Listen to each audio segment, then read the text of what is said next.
Descubra nesse vídeo 12 jargões usados em falsas igrejas hereges. Toda falsa igreja possui púlpitos fracos, liderada por pastores rasos e fracos teologicamente falando. Por isso eu listei aqui pelo menos 12 jargões ou clichês que são usados em falsas igrejas e talvez na sua própria igreja você vai escutar ou escuta muito esses jargões. É um dos sinais que apontam que essa igreja é uma falsa igreja, que esse pastor é um falso pastor, ou pelo menos despreparado para o ministério pastoral, isso teologicamente falando, ensinando heresias e aberrações. Vamos ao primeiro clichê de uma falsa igreja. Deus vai te exaltar. Essa é uma expressão muito comum usada em falsas pregações, quando se oferece ao povo uma sopa rala, com falta de nutrientes, com falta de pregação. Os pastores costumam apontar o evangelho para as pessoas e mostrar um evangelho antropocêntrico e não cristocêntrico, dizendo que Deus vai dar vitória, vai dar a chave do carro, da casa, da bênção, da finança e prosperidade. Muito comum em igrejas da teologia da prosperidade. Um outro clichê muito comum é: olha para o irmão que está do teu lado e diga. Você já viu isso? Já foi a alguma igreja ou a sua igreja faz isso? Isso é muito comum em falsas igrejas que o pastor não prega a verdade do evangelho. Aliado a esse olha para o irmão que está do teu lado está profetiza para o irmão que está do seu lado. É uma presunção como se as nossas palavras tivessem poder. Isso veio de uma falsa teologia americana chamada teologia da confissão positiva. Depois eu vou gravar uma série de vídeos sobre o que é a confissão positiva. Basicamente é a ideia dos falsos mestres dizendo que a nossa palavra tem poder de mudar alguma coisa, quando na verdade é a palavra de Deus que tem poder de mudar, e não as nossas palavras. Nossas palavras são palavras jogadas ao vento, se não vêm diretamente de Deus. Então esqueça esse negócio de profetizar para o irmão que está do seu lado, porque sua palavra não tem poder nenhum. É a palavra de Deus que tem poder sobre as nossas vidas de amaldiçoar ou abençoar alguém.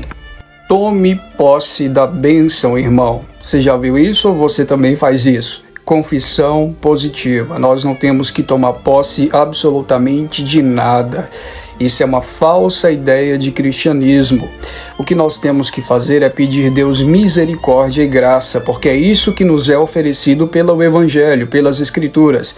E não tomar posse como se nós fôssemos donos de alguma coisa.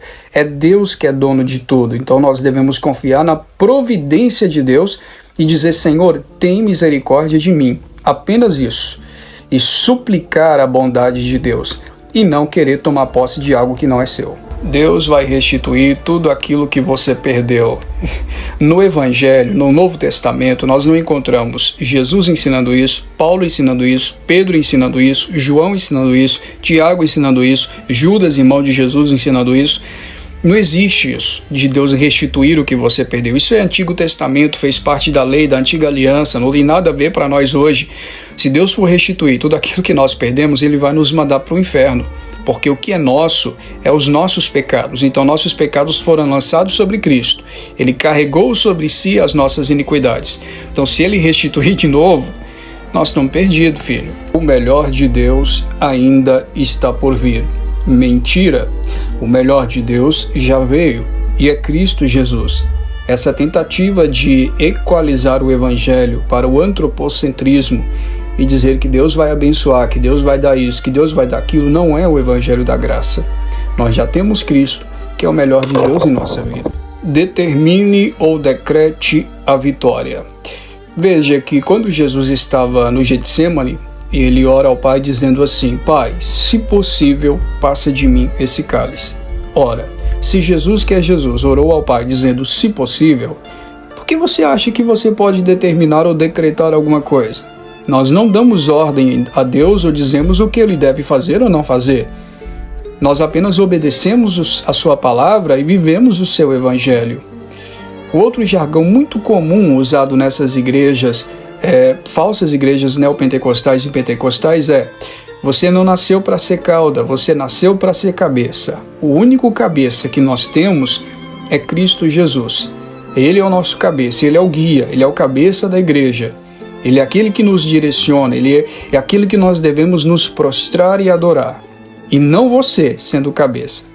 Você é o corpo, você é membro do corpo de Cristo. É isso que a Bíblia ensina. Deus vai fazer, e se Ele não fizer, eu rasgo a minha Bíblia. Já vi muitos hereges, falsos profetas falando isso. Um absurdo.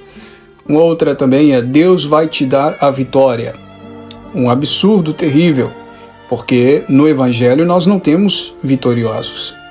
No Evangelho nós temos salvos. E nós não somos salvos pela vitória. Nós somos salvos pela graça.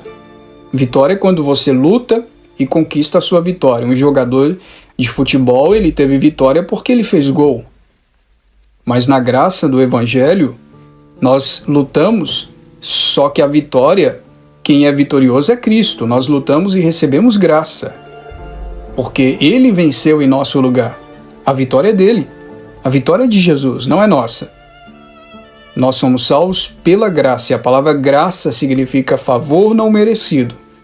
Nós recebemos um favor que nós não merecemos. É um favor que Deus fez, que é nos salvar. Por isso nós somos gratos a Ele.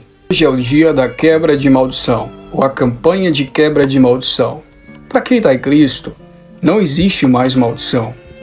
A maldição foi quebrada há 2000 anos atrás, quando Cristo foi para a cruz. Então essa ideia de que Deus vai quebrar maldição é uma falsa ideia de cristianismo. Não existe isso no Novo Testamento, isso é Antigo Testamento, é Antiga Aliança. Todos esses jargões são usados por falsos mestres que não pregam as Escrituras, que se pregassem as Escrituras verdadeiramente, teologicamente e de forma doutrinária, litúrgica, ortodoxa, bíblica e verdadeira, não falava essas coisas, não cometia essas gafes, não usavam esses clichês. Campanha ou voto do livramento.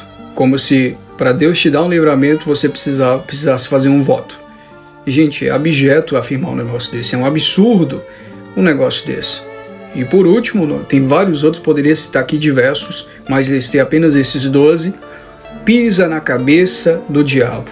Gente, que absurdo, uma falsa interpretação das Escrituras. Quem pisou na cabeça da serpente é Jesus Cristo. Porque a profecia é: ela ferirá o seu calcanhar, e conseguiu lá na cruz, mas ao terceiro dia ele ressuscita pisando na cabeça da serpente e declarando a nossa salvação. Então, se você congrega nessas falsas igrejas, eu te dou um recado: fuja dessas falsas igrejas, fuja dessas falsas pregações. Procure uma igreja que pregue as Escrituras, que pregue expositivamente as Escrituras, e não que fique enchendo linguiça e dando palha seca, sopra rala para as pessoas. Procure urgentemente uma igreja bíblica e reformada, ortodoxa, uma igreja que prega de verdade as Escrituras Sagradas.